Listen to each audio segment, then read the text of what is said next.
Suite à nos recherches, nous avons trouvé de nombreuses statistiques alarmantes qui nous ont poussé à nous pencher sur le lien existant entre l'intimidation et la réussite scolaire. Aujourd'hui, dans une école secondaire d'environ 1000 élèves, il y aurait environ 50 élèves ayant un trouble dépressif majeur et 350 élèves vivant des attaques de panique récurrentes.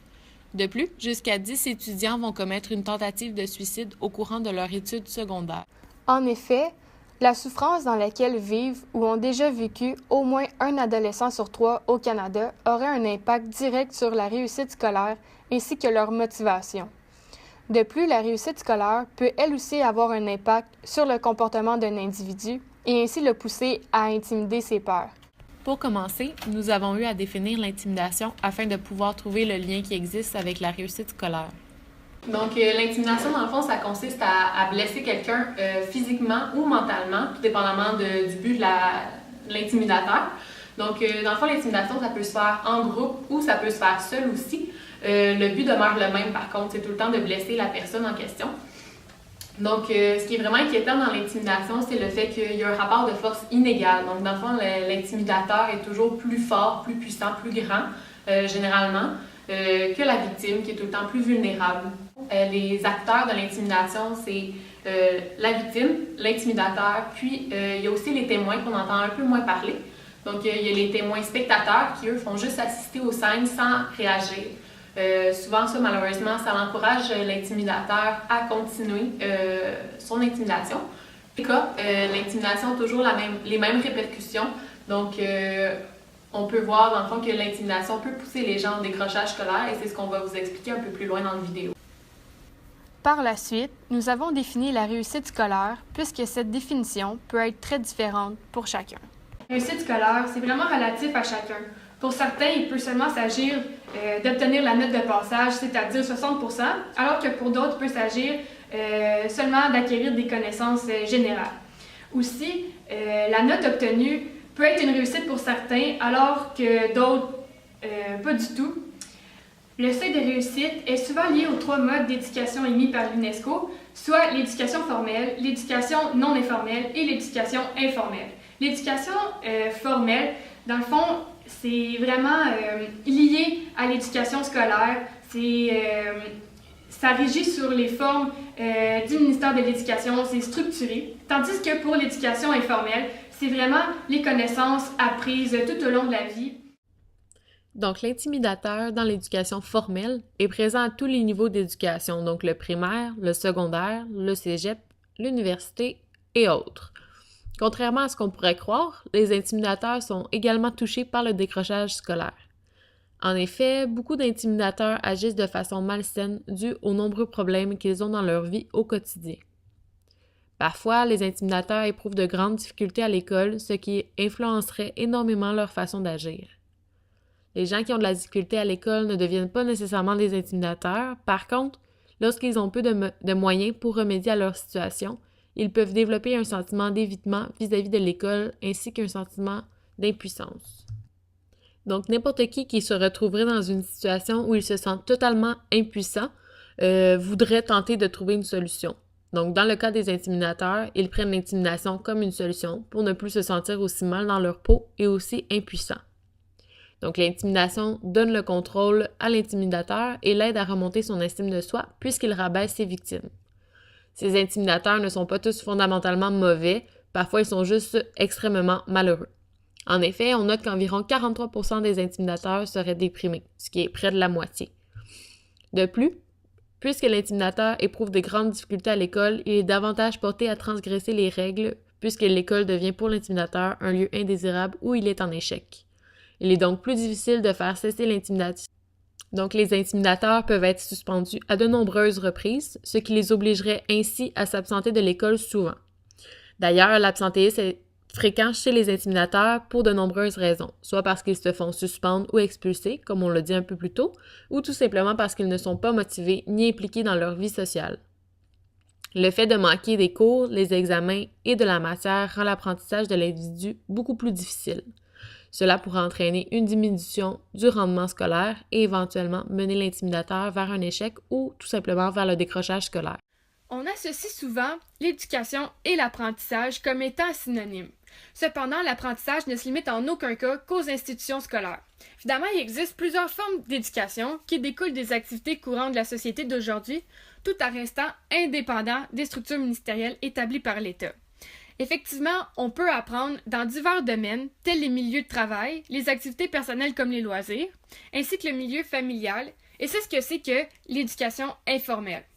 Cette forme d'éducation-là se comprend mieux sous l'angle sociologique des gens, et selon l'étude de Pierre Bourdieu, qui est un sociologue très réputé, nous appartenons tous à une classe sociale. Et chaque classe sociale est définie par l'acquisition de capital, soit culturel, économique ou social. Ceci étant dit, chaque classe dispose d'une certaine façon d'agir, de penser, de percevoir, de sentir. Bref, elles ont une façon d'être propre à leur classe, bien différente les unes des autres. Autrement dit, toutes les familles sont évidemment différentes puisqu'elles ne se confondent pas tous à la même classe sociale. On constate donc que l'intimidation peut se faire de manière inconsciente et cela s'explique par le fait même qu'un jeune reproduit des façons d'agir tout à fait acceptables et normales selon les valeurs familiales qu'il a intériorisées progressivement tout au long de sa vie en milieu scolaire. Et comme nous avons dit que chaque famille est différente les unes des autres, ce ne sont pas tous les gens qui réagissent de la même manière face à une situation particulière. Si nous prenons l'exemple d'une famille qui est tolérante aux taquineries, le jeune, issu de cette famille-là, a développé certaines caractéristiques comme l'indifférence envers ses plaisanteries. Donc pour celui-ci, il est tout à fait normal d'agir de cette façon-là et de taquiner les autres. Tandis que pour un autre jeune issu d'une famille différente, il se peut qu'il le prenne d'une façon différente et qu'il soit plus susceptible de prendre personnel ses plaisanteries. L'intimidation émerge de la croissance des réseaux sociaux dans nos vies.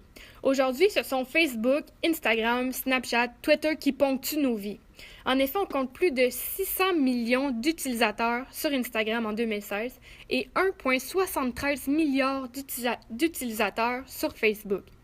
Selon une étude faite par Global Web Index, 41% de l'audience d'Instagram a entre 16 et 24 ans.